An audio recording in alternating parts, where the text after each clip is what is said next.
Thank you, Mr. President. I'll be brief, concise, and probably will be directing my questions to three resource persons present here and virtually. Number one is Mr. Alejandro Cabading. Number two is the President of the PhilHealth, General Morales. Tatanungin ko kayo, although kilala ko kayo dati, estudyante nyo ako sa General Staff College noong araw. I know you have some passion for reforms. Then number three, one question to Attorney Kit. So nahin ko po si Mr. Cabading. Are you still there virtually? Yes, Senator. You were appointed, as you mentioned a while ago, you were appointed as member of the board July 2019. Tama po ba? Positive, yes. So by August, and if you can recall it, and my memory serves me right, was there a directive coming from the President of the Philippines, President Duterte? Kasi gusto ko ring linawin to na dapat matulungan ng Pangulo na nagbigay ng direktiba sa lahat ng PhilHealth Vice Presidents, or kung hindi ako nagkakamali, pati board members to tender their courtesy resignations. Are you aware of this, Mr. Cabading? Yes po. Was there a consequential action coming from the PhilHealth Board, a resolution perhaps requiring all members of the board as well as the vice presidents to tender their resignation? Was it passed? Was there a board resolution to that effect? Yes, Mr. Senator. Yes, Mr. Chairman. Pumirma ka doon, Mr. Cabading. Yes po.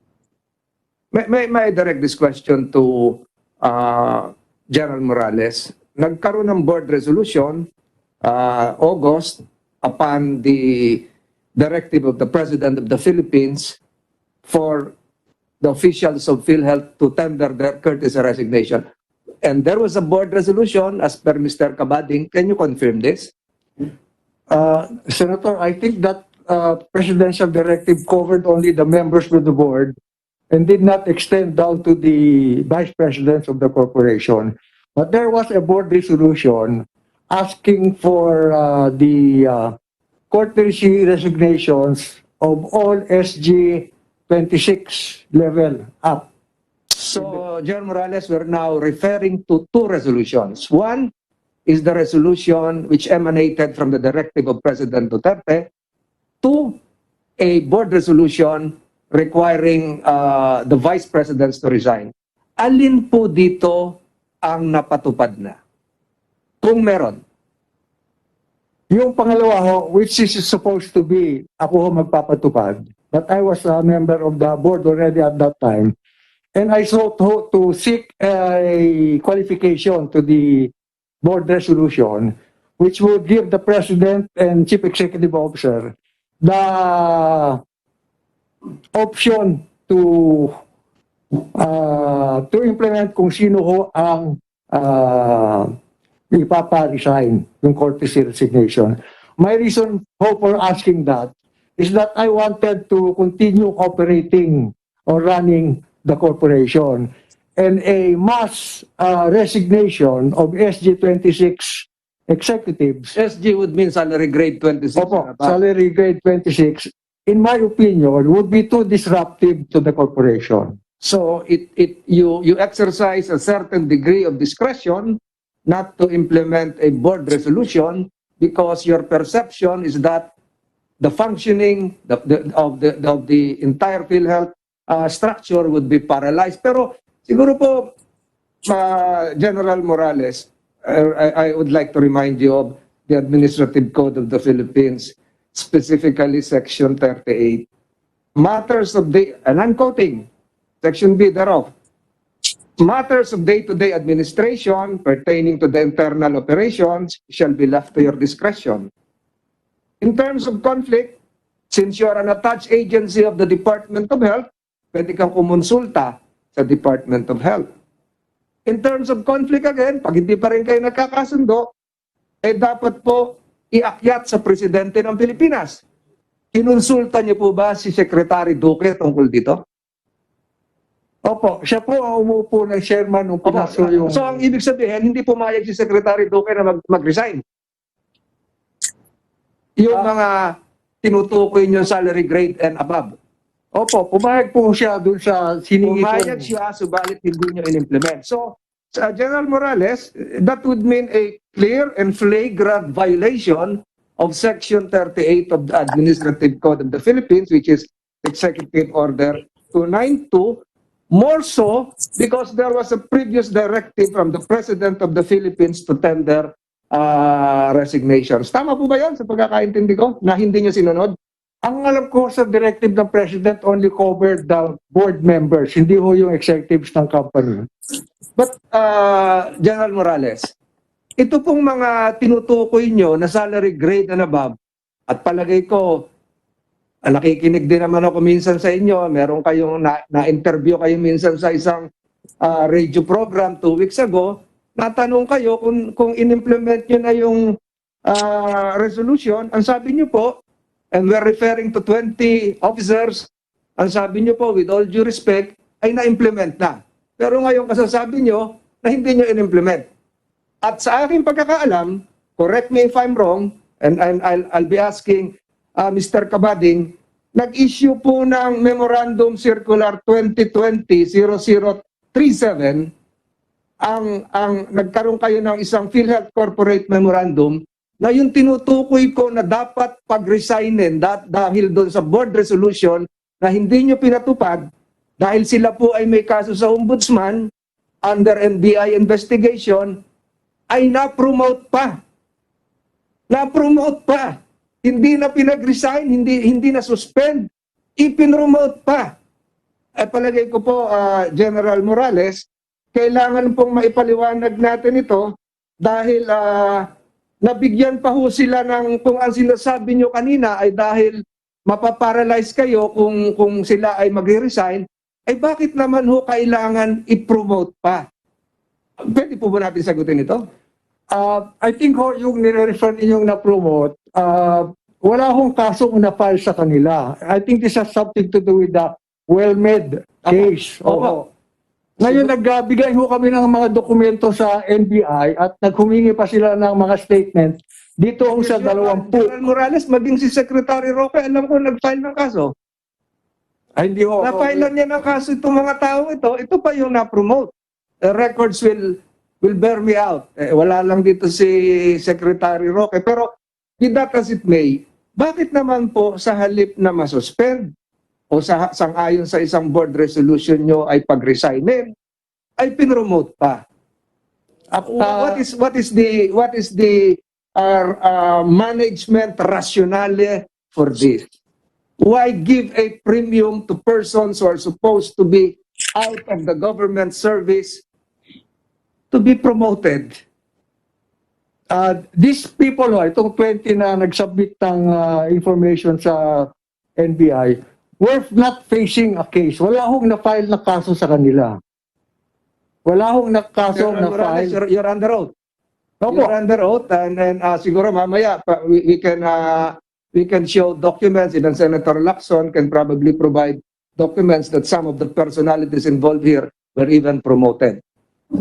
You're under oath and alam niyo naman po siguro yung consequences ng perjury. And I'm also warning the other resource persons here. Kanina si Attorney Del Rosario, out of respect to the Senate, never raise your voice, especially in speaking before Senator Lacson o kung sino man nandito. So, wala na promote. So, going to another question, back to Mr. Cabading. Wait. What did you mean walang na-promote? I thought may na-promote. Na-promote, wala na suspend, walang in-implement, wala nag-resign. Meron hong nag-leave na 3. They serve, I think they went on leave and then natapos na yung leave nila at bumalik na sila. The reason for that is that during the interim, there was no evidence that was discovered to implicate them. When you say yung na-promote walang kaso, are you speaking to the best of your knowledge o hindi mo alam na may kaso? To the best of my knowledge, wala hong administrative na kaso, wala rin hong na-file na kaso sa korte. President, ito All right, po they mga- will confront you with the case filed. Anyway, again, Senator Tolentino, bago ka magtuloy, there is another point na magandang tanungin na rin, samantalahin ko lang. You were being interviewed in a radio interview you had with Arnold Clavio, and he asked you if you know what happened in the so-called bull session in a Zoom meeting, and you said you were not there. You were not present. I was there, nakikinig ako nung sinabi mo yun. Bakit mo sinabing wala kayo doon, nandun kayo? Hindi ho, sinabi ko ho na nandun ako, yun bang sinasabi nilang may shouting match. I confirm ho na I was in that meeting. Baka iba ho yung na-refer ko na may ibang tao siyang nire-refer na wala doon. Baka yun ho. Hindi, narinig ko yun. Narinig ko yun, tinanong ka. Tinanong ka kung nandun ka nung nagkaroon ng meeting. Sabi mo, wala ka doon sa meeting na yun. Yun yung nagkaroon ng bull session na nagkaroon ng shouting match pa. So, which is I'm which? sorry, I must have been misquoted, but I was in that meeting. Well, I one of the was parties- listening to you. You're not misquoted. I was listening to you on the radio. As a matter of fact, afterwards, two of the announcers were talking to me on the phone and asking me about it and talking about it, that you said you were not there in that meeting. Siguro, yung definition ng shouting match. Kasi ang sa ano ko, hindi naman ho kami nagsigawan ng shouting match. But you were present in that meeting. Yes, I was ho. Oh, I'm sure the people of the radio stations are listening to us now, and they will play back your, and they will be having a copy of what you said there. You may continue, Senator Tolentino. Thank you, Mr. President. Before I jump to another point, General Morales, will there ever be a time when you will implement the said board resolution? We're talking of two board resolutions. Number one is the board resolution complying with the directive of the President of the Philippines. And then the second board resolution is the resolution asking for the courtesy resignation of salary grade 26 and above officials. Ano po ba tong kapangyarihan ng isang pangulo ng isang PhilHealth? Pwede bang hindi na i-implement yun o i-archive na lang yun? So wala po ba tayo nakikita rito na I think you have a legal department here. Wala po tayo nakikita dito na violations na nagpasa ng resolusyon na hindi pinatupad? O tinatanong ko kayo ngayon, balak niyo pa bang ipatupad ito o hindi na? Yun pong utos ng Presidente tungkol sa resignation, I think it covers only the members of the board. But hindi pa ho ako member ng board nung lumabas yun. Yun hong board resolution asking for the resignation of the salary grade 26 is still open. It's still available to the whoever sits as president to implement it. Kung po nabanggit yan kasi ang naririnig ko lagi sa inyo, kung bibig nyo yung sindikato, may sindikato rito na kumikilos, hindi po ba tamang direksyon nyo na ipakita sa mga miyembro ng sindikato, sa mga kawani ng PhilHealth na naglilingkod ng matapat at marangal na ang Pangulo ng PhilHealth ay pinatutupad ang isang board resolution na magpapakita na kaya niyong gibain ang sindikato kasi lagi niyo sinasabi gusto niyong ipakita yung reforma subalit na maraming balakid at kabilang po dito yung sindikato. Siguro nakatingin po ang sambayanan kung kaya niyo pong gawin niya. Kung hindi, patuloy lang po tayo magkakaroon ng ganitong investigasyon. Wala po magiging resulta, General Morales. Certainly ho, kung meron ho ebidensya of wrongdoing, hindi ako mag-hatubiling implement yung resolution na yan na pagbibitiw. Before you implement a board resolution, we will still seek for additional evidence, circumstantial or otherwise. Meron na ang board resolution. Hindi naman po mag-i-issue ng resolution ang board ninyo nang wala silang basihan. I understand ho, these executives are protected by the civil service law. So they cannot be. But that is another venue. That is another matter for the Civil Service Commission or the Ombudsman to decide. Going to another matter, can I have Mr. Cabading back? Mr. Cabading, are you still there? Nandiyan pa ho kayo?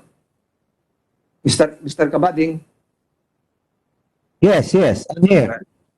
So my question is this. Kanina po napag-usapan yung IRM, yung mga gastos ng PhilHealth. Nabanggit din ni Attorney Kit, mamaya tatanungin ko siya, na 15 billion pesos ang nawawala na sa kanyang estimate sa nakaraang korupsyon, wastage ng funds ng PhilHealth.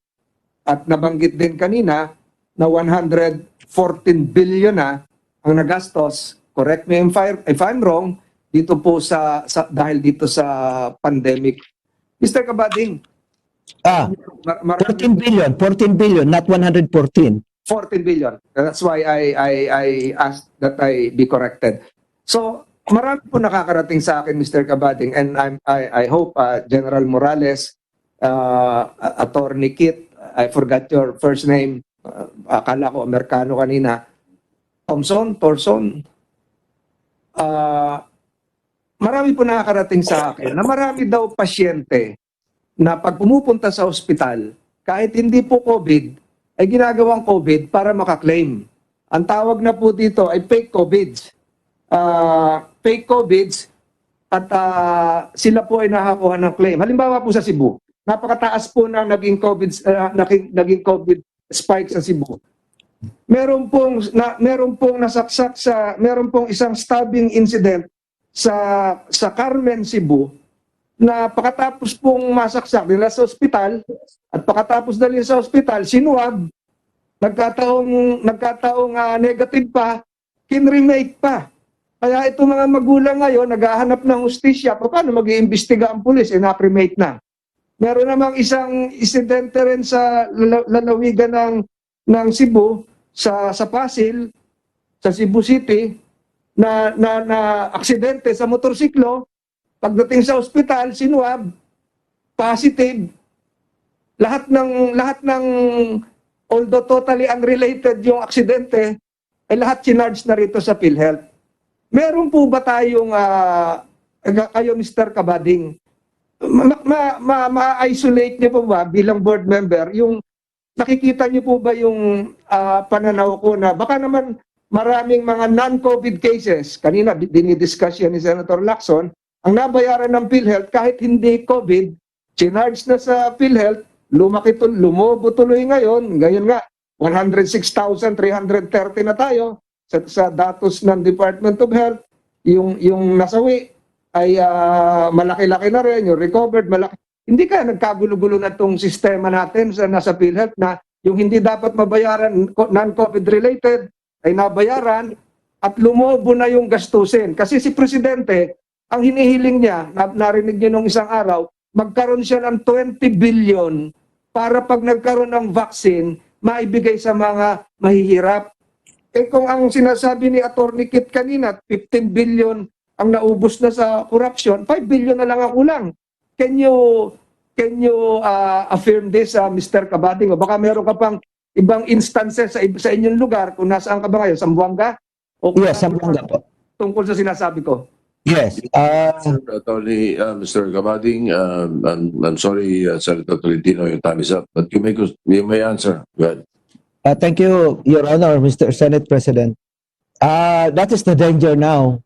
What I'm receiving at actual report from the ground, a direct information and about patient died with non-COVID cases and charged to COVID.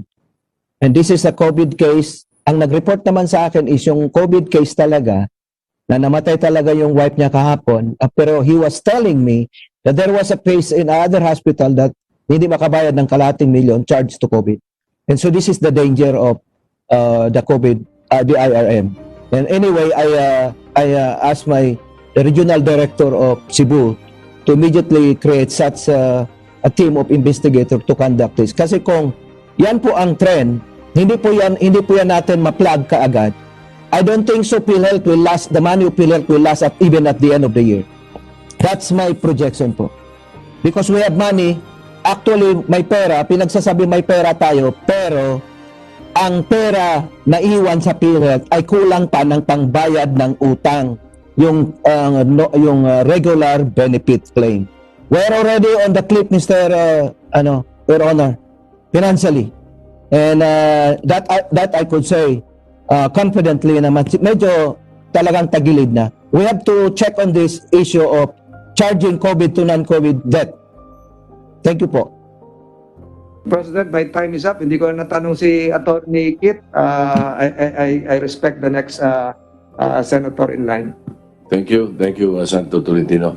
Yes, you mentioned Attorney Kit. Attorney Kit, before I recognize the next senator, were you in that bull session meeting, Zoom meeting? Wala po sir, sila lang po yun sir. Wala ka dun. All right, thank you. Senator Joel Villanueva. Ikaw ang Pangulo para sa pagbabago. Sawa na ang bayan ko sa magnanakaw na trapo.